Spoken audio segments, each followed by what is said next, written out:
المرسلين نبينا محمد وعلى آله وأصحابه أجمعين أما بعد.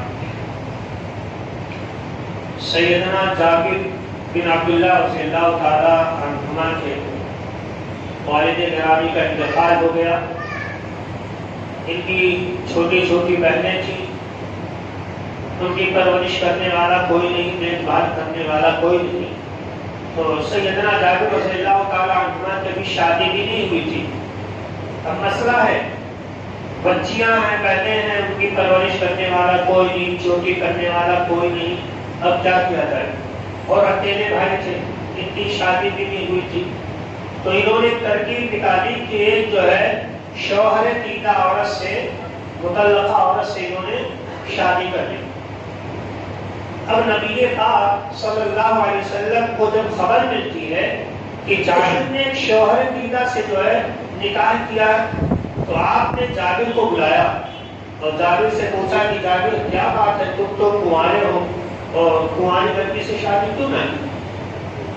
جابر رضی اللہ تعالیٰ عنہ کہنے لگے, اللہ کے رسول, والد گرامی کا انتقال ہو گیا, میری بہنیں ہیں, ان کی چوٹی کرنے والا, پرورش کرنے والا, دیکھ بھال کرنے والا کوئی نہیں ہے, اور کچھ نوجوان بھی بہنیں ہیں.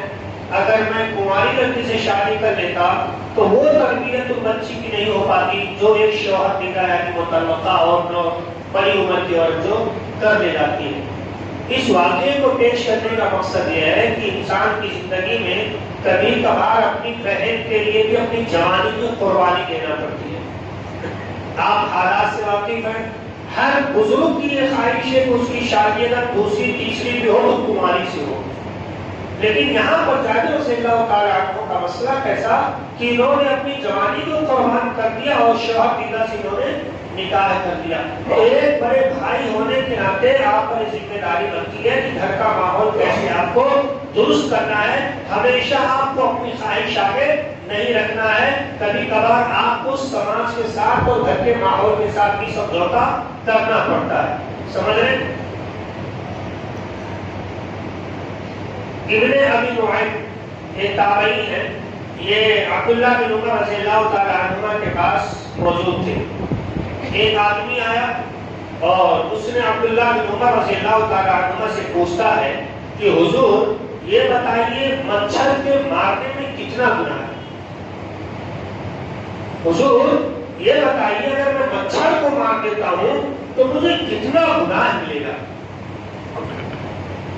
کچھ لوگ ہوتے ہیں بے ربط, بے تو بے مقصد سوالات اور خالی پریشان کرنا, فکرہ برپا کرنا, یہ ان کا مقصد ہوتا ہے. میرا دیکھیں کیا ہوتا ہے. تو اس نے پوچھا حضور یہ بتایا اگر میں مچھر کو مار دوں یا مچھر کو کوئی مار دے تو اس کو کتنا گناہ ملے گا؟ عبداللہ بن عمر رضی اللہ تعالی عنہ سمجھ گئے, کہتے تمہارے کہاں سے ہو, کہاں کے رہنے والے ہو؟ کہنے لگا عراق سے.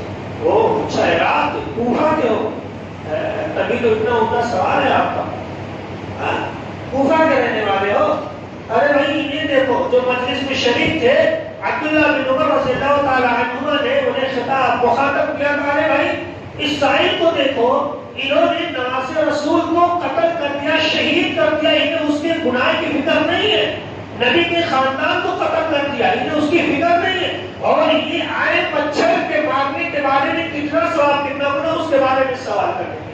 ذرا دیکھو ان کی شکل, یہ کوفہ کے رہنے والے, نواسے رسول کو بلا کر انہوں نے شہید کر ڈالا, عثمان کو قتل کر ڈالا, انہوں نے علی کو بھی شہید کر ڈالا. ان کو آدمی کے قتل کر دینے اور وہ بھی صحابی کو قتل کر دینے کا گناہ, نواسے رسول کو قتل کر دینے کے گناہ کے بارے میں فکر نہیں ہے, یہ مچھر کے مارنے کے بارے میں سوال کر رہے ہیں. خوب عبداللہ بن عمر رضی اللہ تعالی عنہ نے خوب قیاس لگائی جتنا میرے پیارے بھائیوں لگانا چاہیے تھا. اس واقعے کو پیش کرنے کا مقصد یہ ہے کہ موجودہ دور میں بھی کچھ مسئلہ ایسا ہی ہے.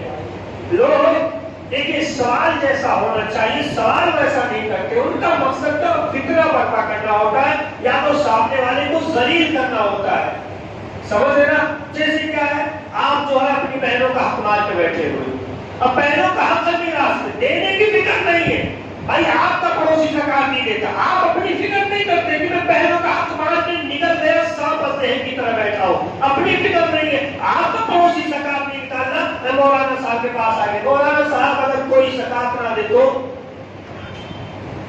بھائی اللہ کا حق بعد میں نکالا جائے گا، پہلے اہل زمین کا حق نکالیے. سمجھنا. اسی طرح سے لوگ جو ہے مان لیجیے سود کا مسئلہ ہے، سود کھا رہے نکل رہے سب کچھ ٹھیک ہے، ہاں جائز ہے. مولانا صاحب کو ہم نے منا دیا، اپنے حساب سے مسئلے مسائل کا فتویٰ دے دیا، ٹھیک ہے. اب ایک آدمی بیچارہ ملا ٹوپی کی نماز پڑھا، ارے اس کی نماز نہیں جائز ہے. مطلب ٹوپی نہ لگانا نماز کے جائز نہ ہونے تک مسئلہ پہنچا دیا، اور سود خوری کر رہے اس سے نماز میں کوئی خلل آتے نہیں بولا ہے. سمجھ رہے نا. اسی طرح سے فرض اور مستحب کا مسئلہ ہے. آپ نے سنت کو وہ مقام دے دیا، مستحبات کو وہ مقام دے دیا کہ صاحب فرض کی کوئی ویلیو ہی نہیں رہ گئی. اللہ کا مقام ملتے جا رہا ہے، نبی کی توہین ہوتے جا رہی ہے، ہمیں کوئی فکر نہیں ہے. بس ہمیں جو ہے چھوٹے چھوٹے مسائل کو الجھ کر کے نکالنا ہے. یہ آپ مسلمان جو ہے نا ان ساری چیزوں میں پڑ گئے، جس کی وجہ سے جو اصل مسئلہ ہے اس مسئلے سے کافی دور ہو گئے. یہاں پہ مصنف رحمۃ اللہ علیہ نے اس حدیث کو نقل کرنے کے بعد ایک بڑی پیاری رائے نقل فرمائی. کہتے ہیں کہ جو شریعت کے اندر آپ یہ دیکھ رہے نا اپنی گھوڑا دوڑایا جا رہا ہے، لوگ اپنی عقل سے کام لے رہے، جس کے جی میں آتا ہے، جس پر چاہتا عمل کرتا ہے، جس پر چاہتا عمل نہیں کرتا ترک کر دیتا ہے. جس کی مرضی آئی میرے من کے مطابق حدیث کو لے لیا، من کے خلاف حدیث کو چھوڑ دیا. کہتے ہیں یہ جو لوگوں کے یہاں تصور پیدا ہوا نا، ان کو اہل الرائے کہا جاتا، عقلی گھوڑے والے کہا جاتا ہے. ان کو عقلی گھوڑے والے لوگ ان کو کہا جاتا ہے، اور ان کی پیداوار کوفہ سے ہے. کہاں سے ہے؟ کوفہ سے ہے. تو اگر کوئی شریعت کے اندر عقلی گھوڑا دوڑا رہا تو یہ سمجھ لیجیے کہ الکلب یوفی والموفی لا یوفی. کتا وفاداری کر سکتا ہے شریعت کے ساتھ بھی، لیکن اہل الرائے عقلی گھوڑا دوڑانے والے شریعت کو بھی بیچنے والے لوگ ہیں. سمجھ رہے نا. تو اہل الرائے ہمیشہ شریعت کو نقصان پہنچاتے ہیں. ہمیں عقلی گھوڑا شریعت کے اندر نہیں دوڑانا چاہیے. حضرت علی بن ابی طالب رضی اللہ تعالی عنہ کا قول ہمیشہ یاد رکھو. ان کے سامنے ایک مسئلہ آتا ہے، اہل الرائے وغیرہ اپنی عقلی گھوڑا دوڑاتے نہیں، ایسا نہیں وہ پھٹا لگاتے ہیں. چپ رہو یار. جہاں چاہے تو شریعت میں نبی اور رسول اللہ کے سامنے اپنی بات پیش کرنے رہتے. کچھ عقل وقل ہے نہیں. یہ بتاؤ مسح کرنا کہاں ہے؟ اوپر کیا جاتا کہ نیچے کیا جاتا؟ سامنے والوں نے کہا کہ مسح تو اوپر کیا جاتا. علی رضی اللہ تعالیٰ عنہ نے کہا کچرا کہاں پہ لگتا؟ پیر کو اوپر یا پیر کے نیچے؟ تو لوگوں نے کہا پیر کے نیچے.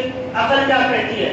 مسح وہاں کیا جائے جہاں پر کچرا لگے، لیکن اوپر کیوں کر رہے ہو بھائی؟ نیچے کرو نا، پیر کے نیچے مسح، اوپر کیوں کرتے ہو؟ مطلب انہوں نے یہ سمجھایا کہ شریعت کے اندر آپ کے عقل کا دخل نہیں ہے. آپ کو اپنا عقل شریعت کے حساب سے چلانا ہے، شریعت تمہارے عقل کے حساب سے نہیں چلے گی. سمجھ رہے نا. اسی لیے اللہ تبارک و تعالیٰ نے بے شمار مقامات میں قرآن کریم میں کہا ہے کہ اے لوگوں تم شرعی اصول و ضابطے کے مطابق، نبی اور اللہ کے قانون کے مطابق اپنے آپ کو ڈالو اور اس میں کسی پہ منمانی نہ کرو. لیکن ہم یہاں پر جا کر کے مسئلے کو گڑبڑ کر دیتے ہیں. عقل کو دخل دینے کی وجہ سے شریعت چوچو کا مربع ہو گیا ہے. جس طرح سے بریانی بنانے میں بے شمار مسالے ملا دیے جاتے ہیں، اس کے بعد جتنا بھی چاہے اتنا کھا لو، تو شریعت کا مسئلہ بھی ایسے ہی ہو گیا ہے. شریعت کو چوچو کا مربع بنا دیا گیا، جس کی مرضی جیسی چاہے تو ویسا کرتے جا رہا. جس کو دیکھو کوئی حدیث کا انکار، جس کو دیکھو کوئی آیت شریفہ کا انکار، کسی کو دیکھو عائشہ پر الزام لگانے والوں کا ساتھ، کسی کو دیکھو معاویہ کو گالیاں دے رہا، کسی کو دیکھو علی کا ساتھ دے رہا، کسی کو کوئی جو ہے نبی کو گالیاں دے رہا. یہ مسلمان سب لوگ ہیں. اللہ رب العالمین سے دعا کرتے ہیں اللہ تعالیٰ تمام مسلمانوں کو ہدایت دے، قرآن حدیث کو اصول پر عمل کرنے کی توفیق عطا فرما. آمین. اور علی نبی السلام علیکم ورحمۃ اللہ وبرکاتہ.